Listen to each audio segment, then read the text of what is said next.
राजा महात्मा के हाथी हैं। और उनके सामने ये हम चावल का पोटला दिखाएंगे तो भगवान को कैसा लगेगा? भगवान तो रुष्ट हो जाएंगे, सोचेंगे कि हम इतने बड़े राजा, ये ऐसा चल रहा है उनके दिमाग में, इसलिए पोटली को छुपा रहे हैं और उनके सामने वो चावल का पोटला नहीं दिखाना चाहते। तो क्या कहेंगी? यही कहेंगी बड़ा मित्र बनता है, उनको देख के कि बड़ा मित्र बनता है, चावल बांध के लाया है केवल। अब सुदामा तो झूठ बोलते नहीं, जीवन में कभी बोला भी नहीं, और सुदामा ऋषि हैं, ये कैसे बोले कि बाबे ने कुछ नहीं भेजा। सुदामा ने सोचा ये जो कृष्ण की पत्नियां बैठी हैं ना, ये जरा अपने मन में अपने अपने कक्ष में जाए तो पोटला खोल के दिखा दो। अब डरे ना, बेबी एकदम गड़ा के बैठे, हम भी देखें जाने कृष्ण के लिए का लेके आओ है। तो जीवन में कभी झूठ नहीं बोला उन्होंने। तो तुमको, सुदामा जी ने कहा, तुमको याद है ना बचपन में हम सब कैसी लीला करते थे, आप तो बहुत ही उद्यमी थे कन्हैया। भगवान ने कहा बात मत बदलो, जल्दी बताओ बाबी ने क्या भेजा। सुदामा ने फिर बात घुमाई, कहा कि नहीं, हमारे गुरुजी कहते थे पढ़ने में तो सुदामा ही तेज है। वो पोटली को छुपाने के चक्कर में बात घुमा रहे हैं। तो ब्राह्मण का अध्यात्म से जुड़ा, ब्राह्मण का साधना में लगना, ये उसको ज्यादा सीखना नहीं पड़ता, ये उसका जन्मजात ही है, ऐसा स्वभाव है। ब्राह्मण ने कहा, वो भगवान ने कहा कि बड़ा संकोची स्वभाव है इस ब्राह्मण का, पता नहीं, बता नहीं रहा है बेचारा क्या है इस पोटली में। तो प्रभु ने एक बात कही कि पत्रम पुष्पम फलम तोयम तो में भक्ता प्रयसति तदहम भक्त परितम अश्नामी प्रयतात्मन। सुदामा जी बिल्कुल संकोच मत करो, किसी का नाम नहीं लिया कि मुझे अनार चाहिए या काजू चाहिए, बर्फी चाहिए, नहीं, जो तुम्हारे पास उपलब्ध है वही चढ़ा दो। और तोयम गंगा जल, गंगा जल लो, यमुना जल लो, नर्मदा जल लो, कुछ भी नहीं है, अरे कुछ भी नहीं तो नल से निर्मल जल ला के चढ़ा दो। कोई जरूरी थोड़ी ना है जिसमें आवाहन कर दोगे उसी में आ जाएगा। अब भगवान क्या करें, ये हमें आपको तो पता ही नहीं कौन सी माया रच रहे हैं, बस केवल माता लक्ष्मी जी को पता रहता है बस, और किसी को पता नहीं रहता। तीसरी मुट्ठी खाने ही वाले थे, दो में दो बांट दिया, और तीसरी मुट्ठी खाने वाले थे। रुक्मिणी ने हाथ पकड़ कर कहा कच्चा चावल ज्यादा आप नहीं खाते, अब रहने दो, इशारा किया, और सामने सुदामा बैठे तो बोल तो सकती नहीं, बस कह रहे हैं एकदम ब्राह्मण पर, अरे एकदम फिदा हो गए।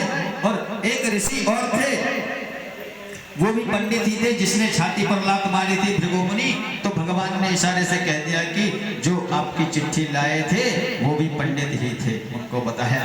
और सुदामा जी समझ गए कि वो ज्ञानी पुरुष की क्या चल रहा है। अब सुदामा जी समझ गए कि वो भी ज्ञानी पुरुष कि क्या चल रहा है इसके अंदर। सुदामा जी ने कहा कि एकदम ठीक कहती हो, ये लाला तो मानता ही नहीं है, खाया जा रहा है। और भगवान कहते हैं कि आप कहते हो तो नहीं खाते, चलो छोड़ो। प्रभु ने क्या किया कि प्रभु ने उनको दिया क्या नहीं, किसी को कुछ नहीं मालूम। भगवान जब देते हैं तो ढिंढोरा पीट कर नहीं देते कि हम तुमको ये देंगे। महाभारत में लिखा है कि दान ऐसा करो, दाहिने हाथ से दिया और बाएं को पता ना चले, ऐसा दान करना चाहिए, इससे दो और उसको खबर ना चले, ऐसा उसमें महाभारत में लिखा है। दाहिने हाथ से दिया, बाएं को ना पता चले, ये उत्तम दान माना जाता है। पर कभी कभी दान इसलिए बताया जाता है कि आपको देखकर आपसे कोई प्रेरणा लेकर दूसरा व्यक्ति भी सत्कार में दान करे। ये दान की बात बता रहा हूँ, ये भी भागवत में कथा आती है, ये मत सोचना कहीं पंडित अपने ऊपर बता रहा हूँ, ऐसी बात नहीं है। हमें तो ऊपर वाले बहुत देते हैं, यहाँ से नहीं 2 लाख से दे देंगे। जय श्री कृष्ण, जय श्री कृष्ण। दक्षिणाम हेम संविधाम यथा शक्ति समर्पिताम अनंत फल वेदाना ग्रहणम परमेश्वर, ऐसा लिखा है। और करना चाहिए। देखो, सोने की द्वारका में आकर सुदामा ने 1 तोला सोना नहीं मांगा। अगर यदि भगवान देते तो सुदामा लेते नहीं, ये बात कंफर्म है। अयम ही परमो लाभो उत्तम श्लोक दर्शन। उत्तम श्लोक दर्शन मात्र से ही मेरा कल्याण है। सुदामा कृष्ण दर्शन करके आए, धन लेने के मन से तो आए नहीं थे, और सुदामा ज्यादा दिन रुके भी नहीं द्वारका में। ऐसा नहीं कि सेवा हो रही हो सुदामा की तो सुदामा महीना 2-4 महीना 6 महीना रुके हो, ऐसा नहीं है। केवल 2 दिन रुके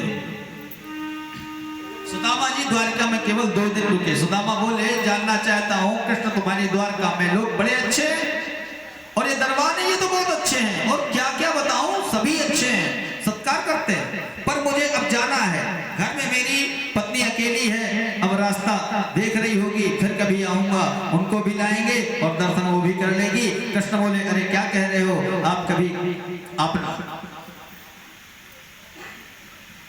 तो कृष्ण जी बोल रहे, अरे क्या कह रहे हो, अभी कल ही तो आए थे। सुदामा बोले, नहीं नहीं भैया। कृष्ण जी बोले, चलो भाई जाना है तो जाइए। सुदामा जी जो धोती फटी पहनकर आए थे वही धोती पहनकर जा रहे हैं। न सुदामा ने कुछ मांगा, न कृष्ण ने कुछ दिया, और दिया तो वो दिया जो सुदामा को भी पता नहीं है। बोलो जय श्री कृष्ण। जय श्री कृष्ण। और बहुत अच्छा किया गोविंद जो मुझे धन्यवाद नहीं बनाया, मन में सोचते हैं, नहीं तो मैं तुम्हें भूल जाता। सुदामा जी जा रहे हैं और ऐसा सोचकर, और वहां से जाकर के अपनी पत्नी को देखा तो कुछ समझे नहीं, और बड़े बड़े पाषाण, बड़े बड़े महल। सुदामा ने कहा, हे प्रभु तूने क्या क्या दे दिया मुझे, मेरे अभाव को पूर्ति करने के लिए तुमने मुझे लक्ष्मी प्रदान कर दी। सुदामा ने देवी से कहा कि देवी खूब भजन करो, यद्यपि इन पदार्थों से मेरा कोई आकर्षण नहीं है देवी। तो भगवान प्रकट होकर बोले, सुदामा इसका सदुपयोग करो, भगवान ने जो कुछ दिया उसका सदुपयोग करना है, उपभोग नहीं। उपयोग में खतरा नहीं है, लेकिन उपभोग में हानि है।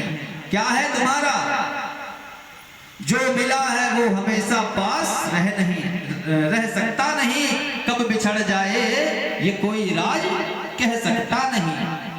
जो मिला है वो हमेशा पास रह सकता नहीं, कब बिछड़ जाए ये कोई राज कह सकता नहीं। जिंदगानी का खिला मधुबन किसी का है दिया, मैं नहीं मेरा नहीं कल किसी का है नहीं। बोलो जय श्री कृष्ण। इसके बाद और भी लीलाएं की जिनका वर्णन इस थोड़े से समय में मैं नहीं कर सकता। फिर इसके बाद कलयुग का वर्णन, फिर कलयुग के राजाओं का वर्णन, मार्कंड ऋषि का प्रलय, फिर कलयुग का वर्णन सुन लीजिए, क्योंकि कलयुग चल रहा है इसलिए मैं आपको कलयुग का वर्णन